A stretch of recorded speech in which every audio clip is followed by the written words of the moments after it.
Hello, my name is Marcus Bricker. I will be presenting a paper titled Virtue Ethics in Aristotle, A Step in the Right Direction, which is a paper that I wrote for my Accounting 6650 class.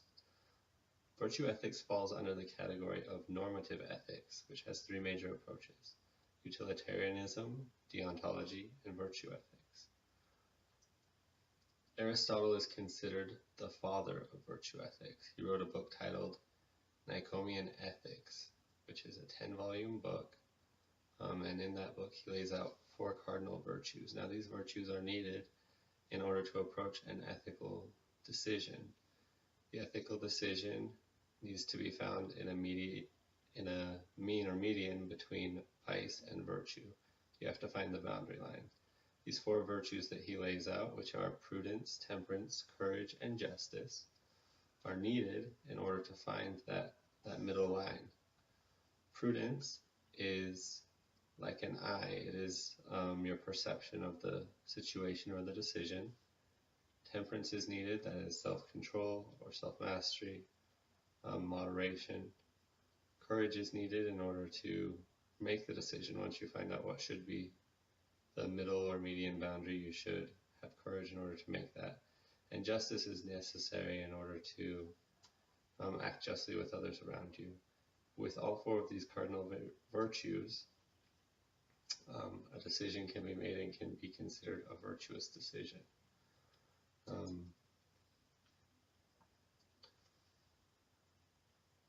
Virtue ethics is very necessary in business, especially in today's modern business.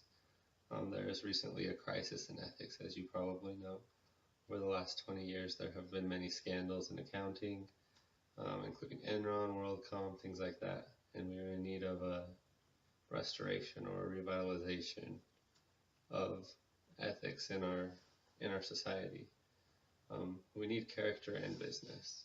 One article that I read talked about what a virtuous manager would do and what he would be for his company. A virtuous manager would help his employees, he would pay them well, and he would help them feel justified, and he would help them feel valued in their positions, and he would enable them. By doing so, he would help create a culture within this company. And if we consider a company with a virtuous manager and a company without a virtuous manager in the same industry, they would be on starkly different paths. If we had a manager who was not virtuous, he would probably be justifying a lot of things, justifying decisions or justifying shortcomings, and that would also spread throughout a company and spread into its culture. Virtue ethics is the solution. It's not the solution, but it is part of the solution. Another article I read spoke about moral schizophrenia, and that moral schizophrenia would be as an accountant or as a business person acting within your role of an employee, having to decide between these three approaches to normative ethics. Utilitarianism, where you would ask what will be the best in the end for all the shareholders of a company. Or deontology, which would be what is the rule and how do I adhere to that most. Or virtue ethics, which we've spoken about, and would the end mean between that would be making the decision that would be most excellent, or the decision that would lead to a most virtuous decision.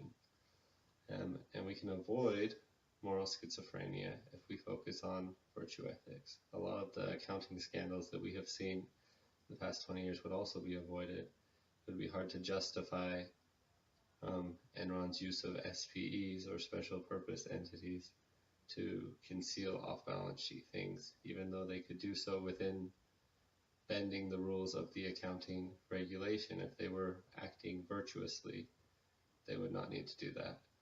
And in conclusion, I would like to quote Nobel Prize winner Kenneth Arrow. He said, "It can be argued that the presence of what are a slightly old-fashioned terminology called virtues in fact plays a significant role in the operation of an economic system. I know that instilling virtue ethics in schools and teaching that in continuing education courses will help lead us back to a virtuous society and will help avoid the business scandals that we have seen in the past 20 years.